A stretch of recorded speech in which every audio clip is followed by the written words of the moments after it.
Why Communism? Plain Talks on Vital Problems by Moissaye J. Olgin. The Communist Party is the vanguard and general staff of the workers and poor farmers in their struggle against the old system, in their revolution against it, and in the upbuilding of the new system. The Communist Party is a political party, which means that its concern is the struggle of the working class as a whole for state power. Whereas the primary concern of the revolutionary unions is the economic struggle for better conditions, whereas the primary concern of the unemployed councils is the fight for unemployment and social insurance, whereas the fraternal organizations concern themselves primarily with mutual aid and the struggle for social insurance. None of these struggles is isolated from the others, and all of them must be fought on a political basis. The Communist Party concerns itself with all phases of the movement, unifying them, giving them direction, filling them with the spirit of the class struggle, orientating them toward the ultimate overthrow of the capitalist system. The Communist Party is a political party. Its aim is to effect the seizure of political power by the workers. It therefore looks upon every activity of the workers and poor farmers from this point of view. But there is no contradiction between the ultimate aim and the immediate interests of the workers. Whatever contradicts the political aim of the workers is also harmful to them at present, and therefore rejected by the party. The outlook of the Communist Party is wider and more all-embracing than the outlook of the other working class organizations, even those that assume the point of view of the class struggle. The Communist Party not only draws into its ranks the most advanced and most militant workers, but it gives them political training. It teaches them Marxism-Leninism, which equips the worker with a thorough understanding of the society they live in and of the historic task of the working class. The Communist Party looks upon its members as upon leaders in the struggle, and it trains them to be fit for this work. The Communist Party is a school of the class struggle in every one of its phases.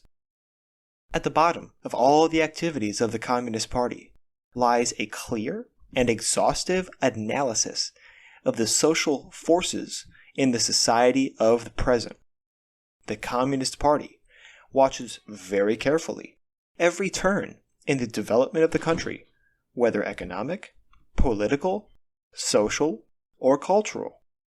And at every turn, it points out to the workers what they have to do in order to finally achieve the maximum results, the overthrow of capitalism. This plan of struggle for the working class is called the party line. The Communist Party is the only political organization that works out a line of activity for every branch of the labor movement at a given moment. The Communist Party is active directly as an organization and indirectly through its members within other organizations. The Communist Party leads political as well as economic struggles, like the fight for the liberation of political prisoners, the fight against high taxes levied upon the workers, the fight for better housing, free lunches for school children, the fight against imperialist war, and for the defense of the Soviet Union, the fight against governmental terror, the fight against the Jim Crow system and lynchings, the fight against fascism, the fight for the liberation of the oppressed colonial peoples, and many others. These fights are conducted through literature, through mass meetings, through demonstrations, and, in extreme cases, through open mass combat with police in the streets. The Communist Party also participates in the election campaigns as a separate and distinct political party. It nominates its candidates for federal and local offices, and it solicits votes. It is anxious to have its representatives in the legislative bodies. But its election campaigns and its activities within Parliament are fundamentally different from those of, say, the Socialist Party.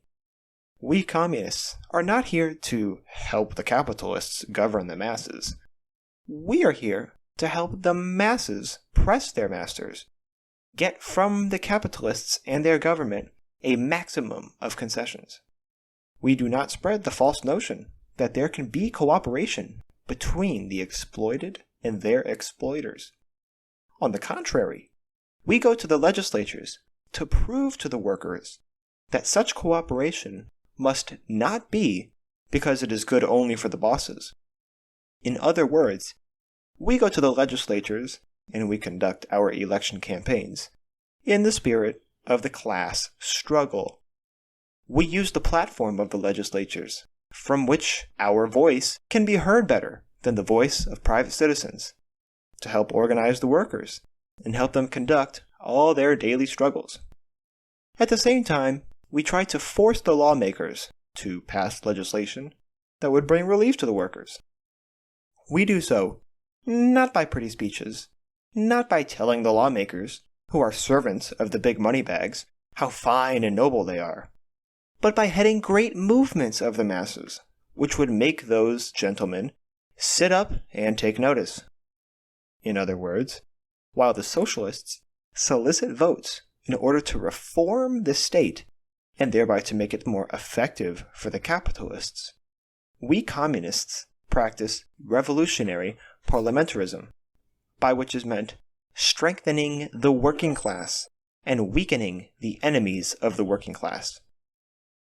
We go to the lawmaking institutions not to tinker them up for the benefit of the capitalists, but to be a monkey wrench in their machinery, preventing them from working smoothly on behalf of the masters.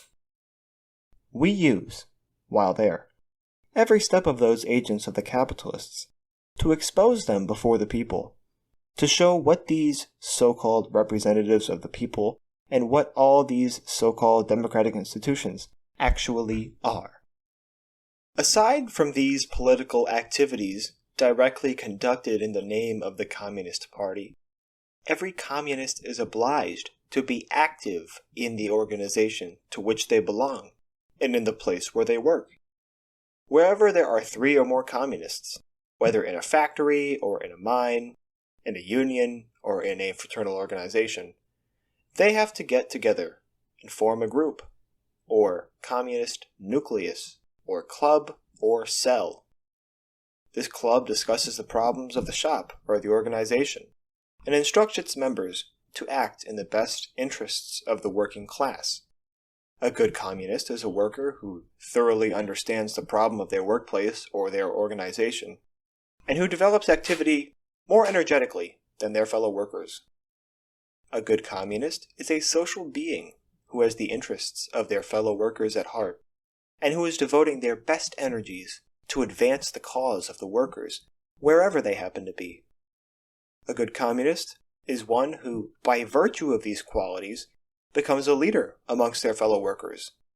Not a leader by dint of some mechanical control, but a leader by dint of better understanding, more courage, and superior organizing abilities. Communists are trained to be this way.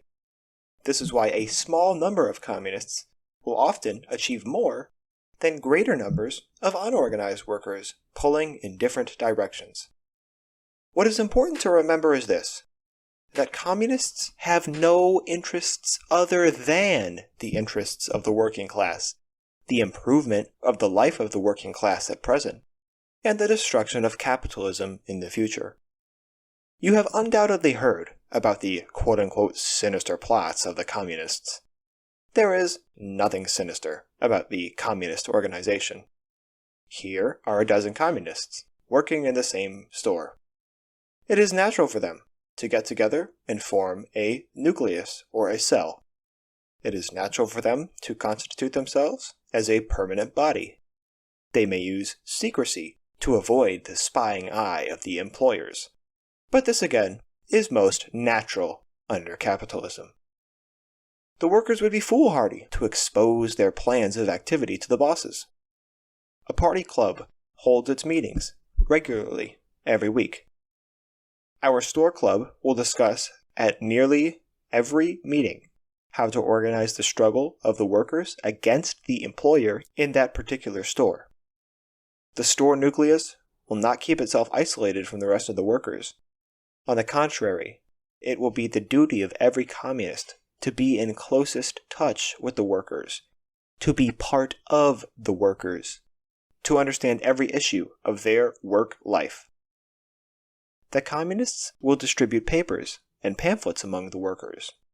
If need be, they will publish a local paper, which will expose the evils of the shop and organize the workers for struggle. The communists will keep secret from the management and the stool pigeons, but not from the workers. They will invite non-party workers to their meetings to discuss certain problems. They will gain the confidence of the workers just because they have a well-thought-out and fitting solution for the pressing problems, and because they show resistance in dealing with the boss. They have got to stand up as fighters, or else they cannot be communists. They will soon become known to the workers as a militant group. Many more will join. The influence of the party will grow. The time will come when the communists head an open struggle against the employer or against the state. It may be a strike for higher wages. In this case, the communists will help organize a strike committee from among the rank-and-file workers. This committee to consist of party and non-party workers, and to act under the direct leadership of the revolutionary trade union of that industry. It may be a mass demonstration for unemployment insurance. In that case, the communists will help organize a local rank-and-file unemployed council. It may be any other act of struggle. In either case, the communists will not force their will upon the workers. On the contrary, they will see to it that they share the initiative with as many workers as possible. They are not here to give orders. They are workers themselves, who suffer like all other workers, but give a clearer voice to the protest that is brewing among the workers. The more workers participate in preparing an act of struggle, the greater the chances of victory. In such struggles, some of the workers will move to the front as more clear-sighted, more active, more able to express the needs of the workers, and more quick-minded in finding a solution to an emergency problem. These will become the mass leaders. Some of them will be communists, some of them non-party workers. But in the long run, every fighting mass leader will find their way to the Communist Party, because they will realize its advantages for the struggle of the working class. Thus, the Communist Club will establish itself as the fighting organization recognized by the workers. It will lead. It will put fear in the heart of the bosses. It will put confidence in the hearts of the workers. It will become the vanguard and the leader of the local workers. The communists who, for one reason or another, are not members of a shop club, or mine or mill club, organize locally in the place of residence into a street club. The street club is composed of the communists living in the same neighborhood. It may consist from 10 to 30, but rarely more members because a large club becomes unwieldy. When a street club grows too large, part of it is organized into another club and given another territory to work in. The street club organizes and leads the workers' struggles in its territory. Suppose there is a shop in that territory, and the workers are unorganized. The street club concentrates on that store. It organizes open-air meetings in front of the store, just at the time when the workers finish work. Some of the workers stop to listen, become interested, receive papers and pamphlets distributed around the meeting place. The club repeats this action until contacts are established with that store. Once there's a group of sympathetic workers inside, the task of organizing the store workers to defend their interests becomes much easier. One street club may concentrate on a number of local stores. It also concentrates on unemployed work. It makes a canvass of all the unemployed in its territory, organizes from among them an unemployed council, fights together with it for unemployed relief. If need be, the street nucleus calls a demonstration in front of the local Home Relief Bureau to insist on aid for those discriminated against. The street club heads many other workers' struggles in its territory.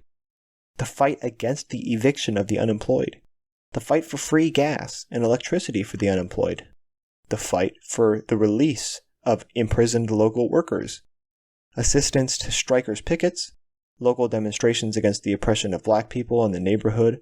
All these and many other activities are the almost daily tasks of the street club. Both the shop and the street club thus exist not for themselves, not for quote-unquote communist interests, as you are so often told, for there are no communist interests outside of the interests of the working class. The party club is a center of fighting workers. A good club is one that is in various ways connected with the workers in the store or neighborhood, is recognized by them as a fighting unit, is supported by them, is continually increased by the joining of new workers, and is proved as leader in many class conflicts for the benefit of the workers. Not the least among the functions of the shop and street club is the distribution of the communist papers, magazines, and pamphlets. After all, the press is a good propagandist and a good organizer. Its influence can be great if the workers are induced to read it and to spread it. The communists make it their business to talk to non-party workers, explaining to them the meaning of the communist press as the workers' press, and offering to provide them with a paper or a magazine. In the same way they distribute pamphlets and books. Once a worker has begun to read a paper or pamphlet explaining to them the class struggle, they soon realize the truth of that explanation, which they can supplement by numerous facts from their own experiences. Reading about the class struggle, recognizing the correctness of the class struggle, is a step to actual participation in the class struggle. Here, as elsewhere, there is a deep gulf between us communists and the socialist reformists, or social democrats. They say the American workers are difficult to move, and that there is no hope of workers putting up a stiff fight in this country. We say, but let the American worker recognize their class interests, and they will fight in great working-class militant organizations for their life, for their freedom, for the final liberation of their class and all oppressed. It is quite obvious that communist activity requires training. Every party club is in fact a training school in the practice of the class struggle. It also gives theoretical classes to its members. It conducts discussions on current questions. Its most capable, militant members are sent to special training schools. The whole party is engaged in raising, as we call it, the theoretical level of its members. You will now understand what there is to those tales about quote-unquote communist plots. The communists have a good organization and a uniform line. They plan work, and they carry it out. The bosses certainly dislike such a method when used by the workers. You will also understand why the enemies speak so much about quote-unquote rigid communist discipline. They would like the workers to be undecided, without unity, and without cohesion. That would be good for the capitalist interests. When they see a party of revolutionary workers, organized, enlightened, trained to do revolutionary work, and acting in harmony with one another in accordance with a preconceived plan, the capitalists decry it. In this plan, unity and cohesion, however, is the strength of every workers' organization, including that of the Communist Party.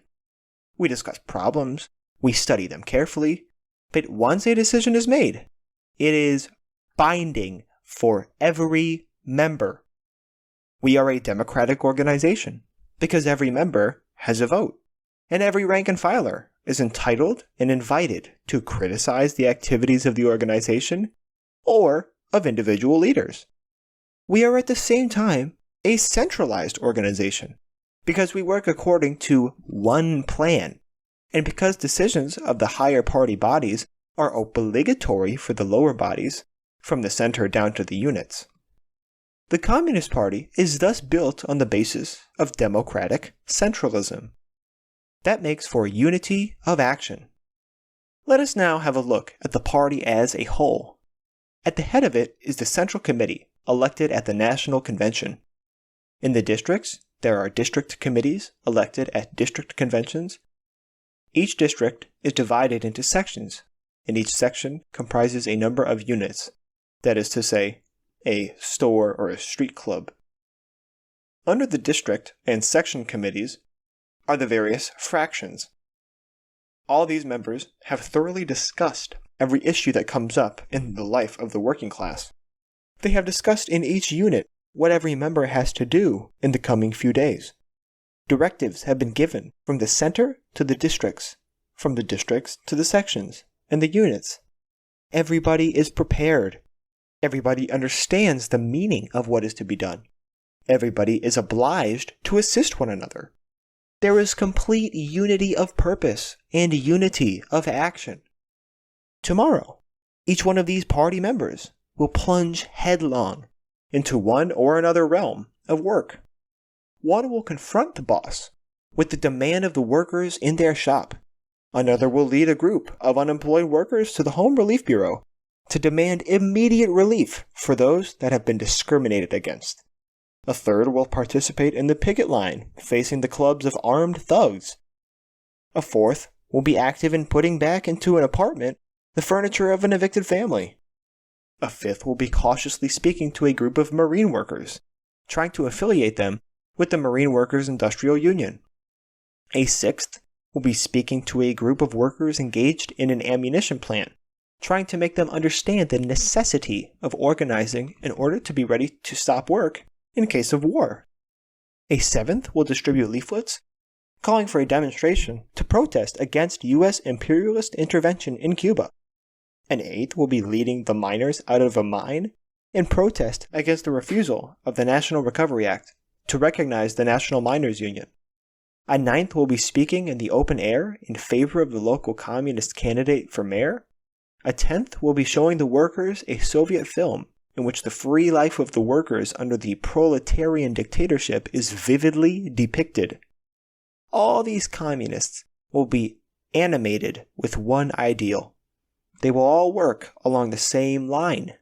They will work hand in hand with all the workers they are connected with, trying to make them understand the better ways of struggle and to make their struggle more effective.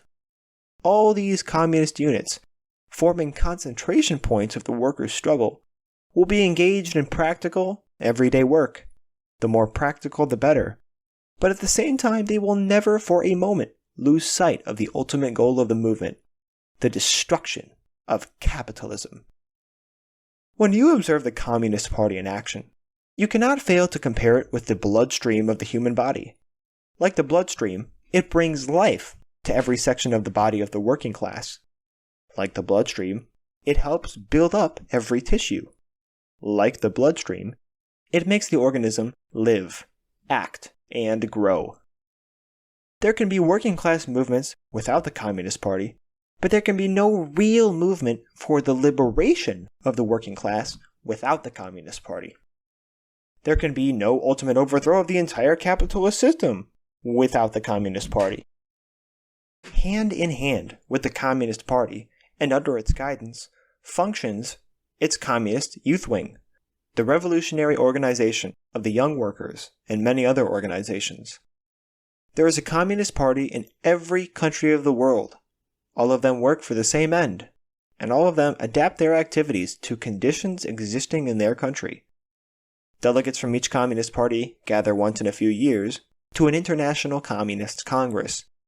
The Congress meets for 2 or 3 weeks and discusses thoroughly the international situation and the situation in every country. Experiences of a worldwide struggle are shared, and a general line of further struggles mapped out. The Congress elects an executive committee, which is the governing body between one Congress and the other. The decisions of the executive committee of the Communist International guide the activities of the party. The executive committee meets at intervals of a few months. Its meetings very much resemble a small Congress. Between one meeting and the other, a smaller body, called the Presidium, is conducting the affairs of the organization. The organization is called the Communist International and expresses the common purpose and common decisions of all the communist parties in the world. The Communist International gives unity of policy and leadership to the entire revolutionary movement of the world. It is the general staff of the world revolution, of all the exploited and the oppressed. The Communist Party of the Soviet Union is affiliated with the Communist International. It is the most influential, but not the only influential, party in the Communist International. It is one part, but not the whole, of the Communist International. Its advice is highly precious because it has a long and accomplished history, what the communist parties of the world are only striving at, which is the proletarian revolution. The advice and experiences of the other parties, however, is also of great value in determining the policies of the Communist International. The seat of the Comintern is Moscow, because this is the capital of the only workers' and peasants' government in the world, and the Comintern can meet there freely. As the workers become the rulers of other countries, the Comintern will not have to confine its meetings to Moscow alone. This is why every worker must join the Party of Communists USA, the PCUSA.